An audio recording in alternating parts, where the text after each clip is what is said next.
From our first lesson this morning, from the 26th chapter of Deuteronomy, Arami Oved Avi, or to say it in English, a wandering Aramaean was my ancestor. This is the first Sunday in Lent, only a few days after the start of this very solemn season of the church year. Today, I want to talk about our identities. In other words, I want us to think together about the questions, who am I? Who are you? Who are we? These are questions each of us sorts out not just once, but many times during our lives. And these are the questions that parish churches sort out, especially when, like St. Paul's, they're in the hunt for new clergy leadership. A story from my own life to get us started.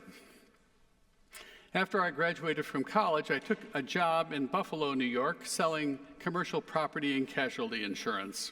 I'd been hired by an alum I had met on a college choir tour the year before. It was one of those chance encounters that sometimes sets the pattern for the rest of one's life. One day in June, right after my college graduation, I drove out of my parents' driveway to start my adult life in what seemed to me to be the enormous city of Buffalo. I knew nobody, or at least I thought I knew nobody. But not long after I arrived, I got a call from a college classmate of mine, Fred Hollander.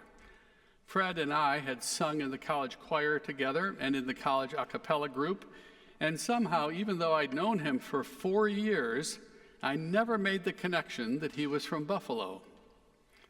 Fred had returned home after graduation, was living with his parents, and was, like me, starting his first job out of college.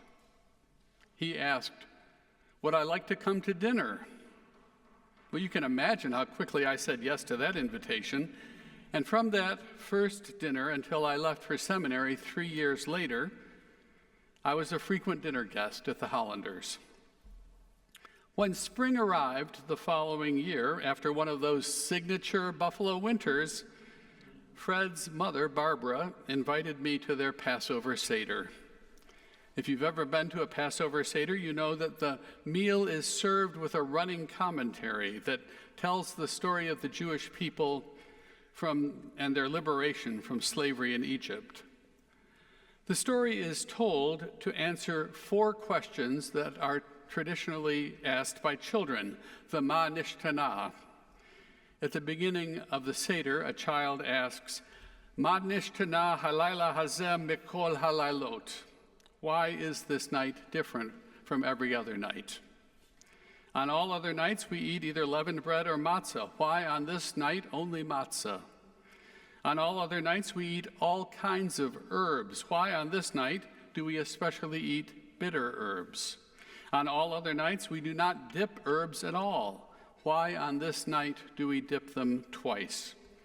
On all other nights, we eat in an ordinary manner. Why tonight do we dine with special ceremony? The answers to these 4 questions tell the story of the people of Israel from God's call of Abraham through to their deliverance at the Red Sea. The story is the Haggadah. Tradition says that 4 different kinds of children ask Ma Nishtana. The 4 different kinds of children are wise children, scornful children, simple children, and children who don't think to ask questions. Each child is given an answer based upon what kind of a child they are. The wise child receives a thorough explanation of the observances of Passover. The scornful child, because he asks the questions from the standpoint of a person who does not feel a part of the Jewish people, receives an invitation rather than an answer. Join us tonight. Be with us. Become part of us. Then you will know what the Seder means to us. When the simple child asks, Mazot, what is this? She receives this answer. We are remembering a long time ago in another land when we were forced to work for other people as slaves. With a mighty arm, Adonai our God made us a free people, and we are celebrating our freedom. And the child who doesn't even think to ask questions is treated with patience and tenderness.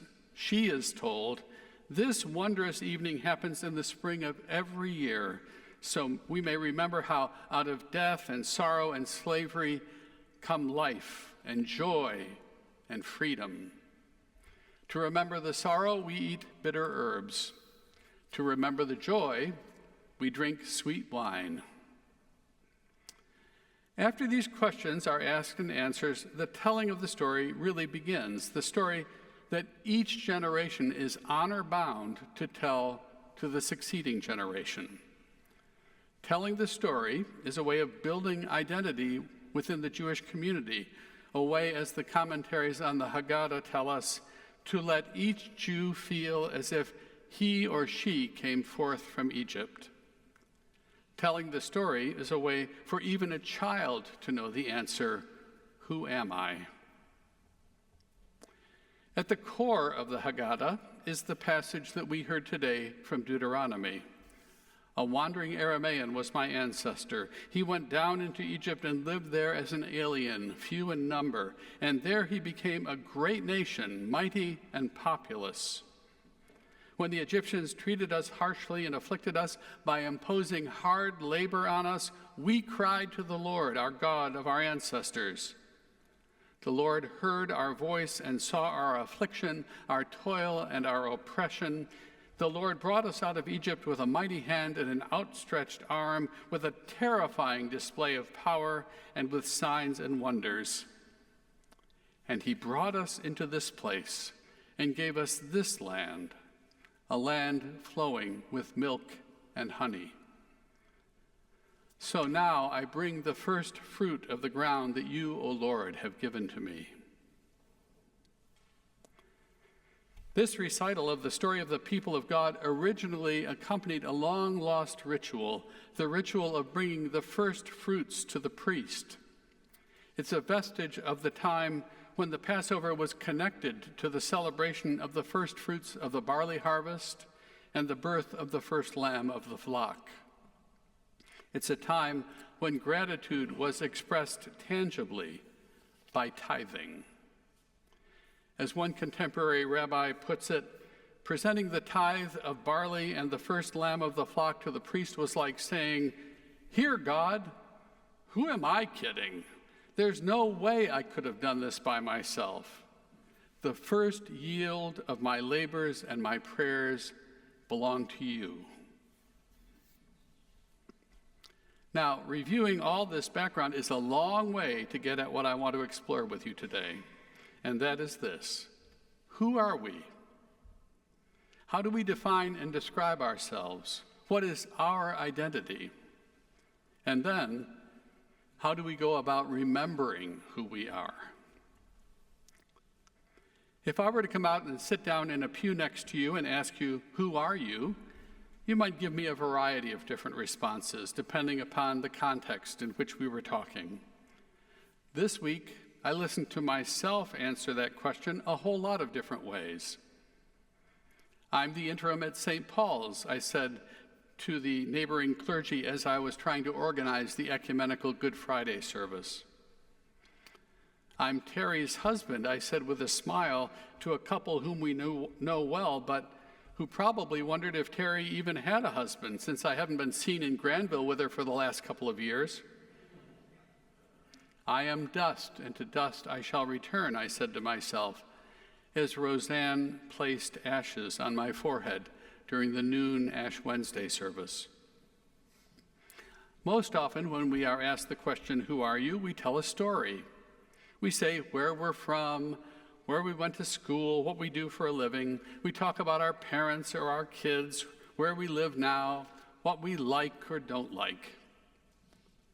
But as we grow to trust other people, we begin to talk about experiences that have shaped us, our joys and our sorrows.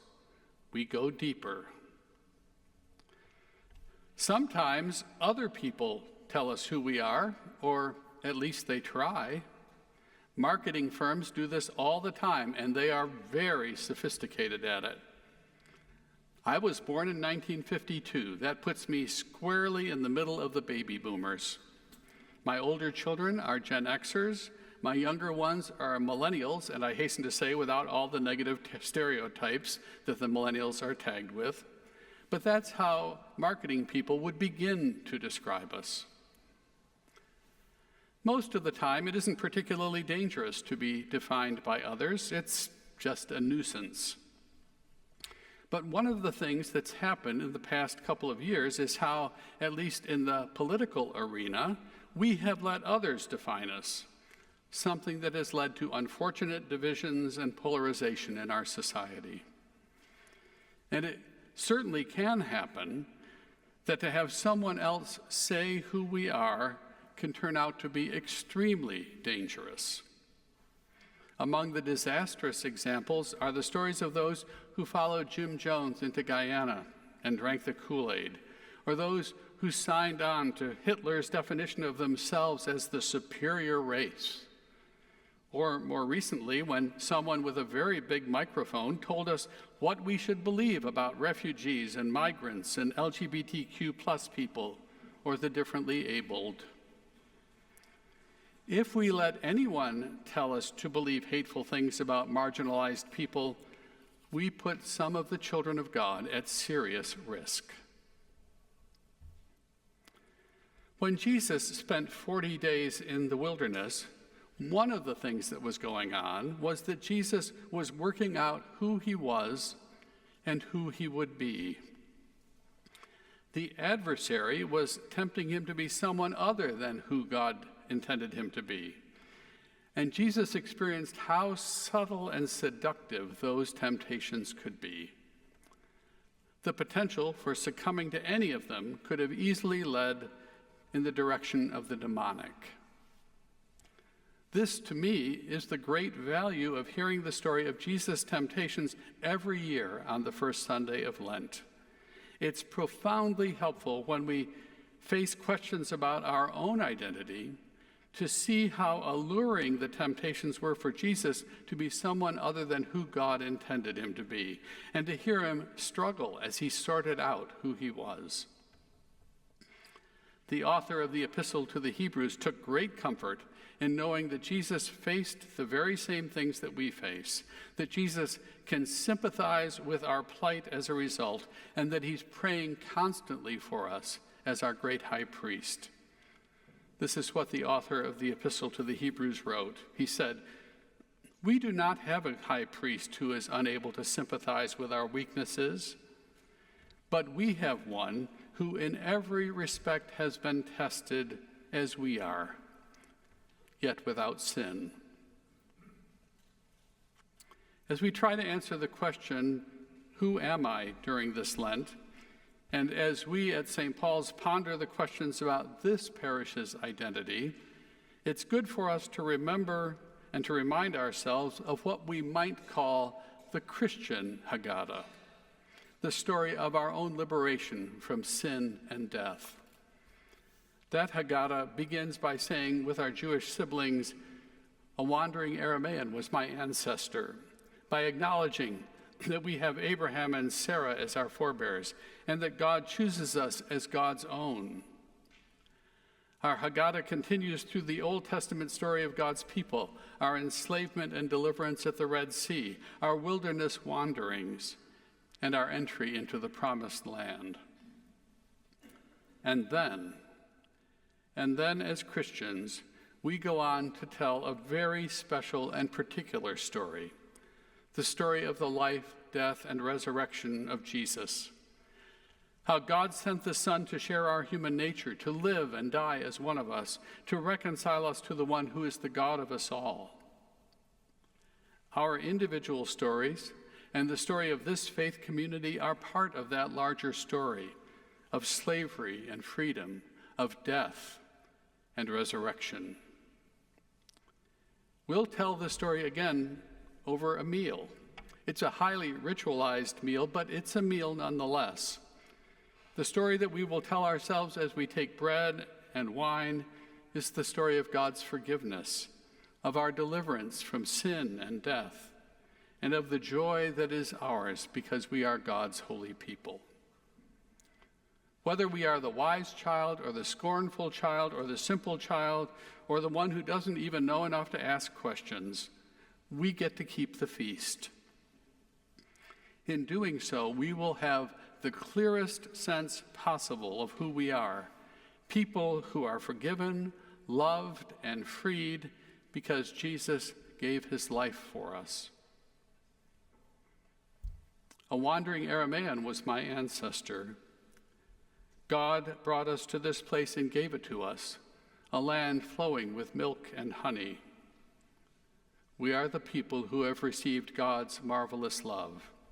This is who you are, and this is who I am. This is who we are together. And it's very good news indeed. Amen.